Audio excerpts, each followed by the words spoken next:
கோவை ஆவாரம்பாளையம் பகுதியில் உள்ள ஸ்ரீ ராமகிருஷ்ணா மருத்துவமனை சார்பில் உலக புற்றுநோய் தினம் 2026 அனுசரிக்கப்பட்டது.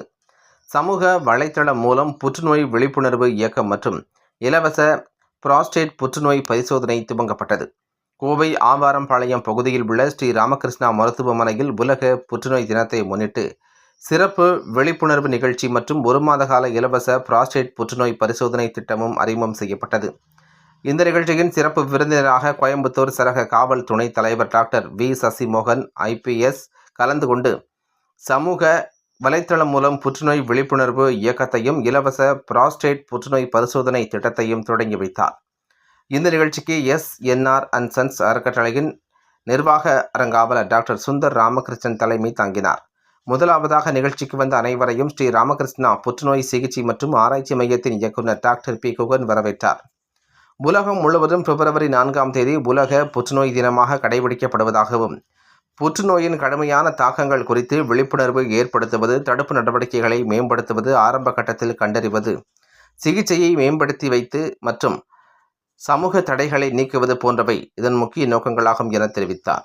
2026 புற்றுநோய்க்கு எதிரான கருப்பொருளாக தனித்துவத்தால் ஒன்றிணைவோம் என்ற கருத்தை கொண்டு மனித நேய அடிப்படையிலான புற்றுநோய் பராமரிப்பின் முக்கியத்துவத்தை வலியுறுத்துவதுடன் ஒவ்வொருவரின் புற்றுநோய் அனுபவமும் தனித்துவமானது என்பதை உணர்த்துகிறது. தொடர்ந்து 20வது ஆண்டாக புற்றுநோய்க்கு எதிராக முன்னெடுக்கப்படும் முயற்சியாக இந்த விழிப்புணர்வு அமைகின்றது என தெரிவித்தார்.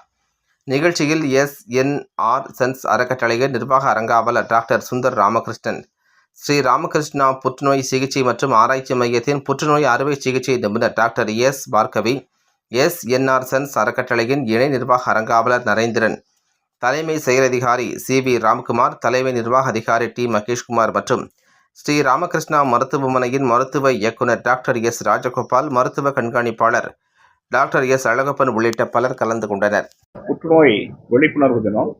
இந்த உலக புற்றுநோய் விழிப்புணர்வு தினத்தில் இன்றைக்கி புற்றுநோயுடைய எண்ணிக்கை இந்தியாவில், தமிழ்நாட்டில் அதிகமாக இருக்குது. இந்தியாவில் 16 லட்சத்துக்கு மேலே இருக்காங்க. இது கடந்த 10 வருடங்களில் கிட்டத்தட்ட 70-80% அதிகமாக இருக்குது. அதே மாதிரி தமிழகம் இந்தியாவில் 5வது மாநிலமாக இருக்குது எண்ணிக்கையில். கோவை மாவட்டம் தமிழ்நாட்டில் 5வது மாவட்டமாக இருக்குது. மெயினாக ஆண்களுக்கு வாய் புற்றுநோய், குடல் புற்றுநோய், நுரையீரல் புற்றுநோய், இரைப்பை புற்றுநோயும், பெண்களுக்கு மார்பக புற்றுநோயும், கர்ப்பப்பை வாய் புற்றுநோயும், சினப்பை முட்டை புற்றுநோயும் இருக்குது. ஸோ இதில் என்னென்னா 50% மேலே இந்த புற்றுநோய்களை ஆரம்ப நிலையில் கண்டுபிடிக்க முடியும். ஆரம்ப நிலையில் இவங்களுக்கு ஸ்க்ரீனிங் மூலம் கண்டுபிடிச்சுன்னா இவங்களை ஆரம்ப நிலையில் குணப்படுத்த முடியும். இது பற்றிய விழிப்புணர்வு வேணும். அதுக்காக தான் இன்றைக்கு ராமகிருஷ்ணா புற்றுநோய் சிகிச்சை மையம், ராமகிருஷ்ணா மருத்துவமனையின் சார்பில் சமூக ஊடக விழிப்புணர்வு, அதாவது சோஷியல் மீடியா மூலமாக அவேர்னஸ் ஆரம்பிச்சிருக்கோம்.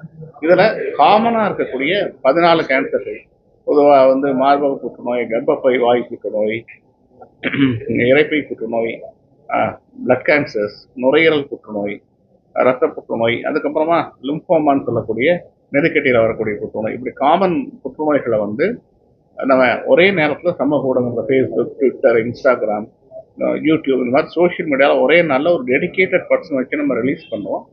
இதோட தரவுகளை சரி பார்த்து இந்த ரெஸ்பான்சஸ் எப்படி இருக்குங்கிறத பார்த்து நம்ம இதை இன்னும் ஸ்ட்ரென்தன் பண்ணுறதுக்கான முயற்சிகளை எடுப்போம். ஏன் இதுக்காக பண்ணுறோம் அப்படின்னா, இன்னைக்கு சமூக ஊடகங்கள் தான் எல்லா பக்கமுமே ஒரு பெரிய தாக்கத்தை ஏற்படுத்தியிருக்கு.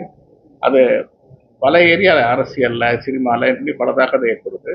புற்றுநோய் விழிப்புணர்வுலையும் நம்ம ஏன் இதை செயல் இருக்கக்கூடாது அப்படிங்கிறதுக்காக cancer awareness first time social media அவேர்னஸில் கொண்டு போயிருக்கோம். இதோட மெயின் நோக்கமே புற்றுநோய் பற்றிய விழிப்புணர்வு வரணும். புற்றுநோய் பயமுறுத்துறதுக்காக இல்லை, ஏன்னா எண்ணிக்கை அதிகமாகுது. புற்றுநோய் பற்றிய விழிப்புணர்வு சொல்லிக் கொடுக்கலாம். புற்றுநோய் பற்றிய விழிப்புணர்வு வந்தால், ஆரம்ப நிலையில் வந்தால் அவங்கள நம்ம ஆரம்ப நிலையில் கண்டுபிடிக்க குணப்படுத்த முடியும். ஏன்னா மேலை நாடுகள்லாம் கேன்சர் சர்வைவர் ரொம்ப அதிகமாக இருக்கிறதுக்கு காரணம் அவங்க கண்டுபிடிக்கக்கூடிய ஸ்டேஜ் 1, ஸ்டேஜ் 2க்கு மேலே அவங்க போகிறதே கிடையாது.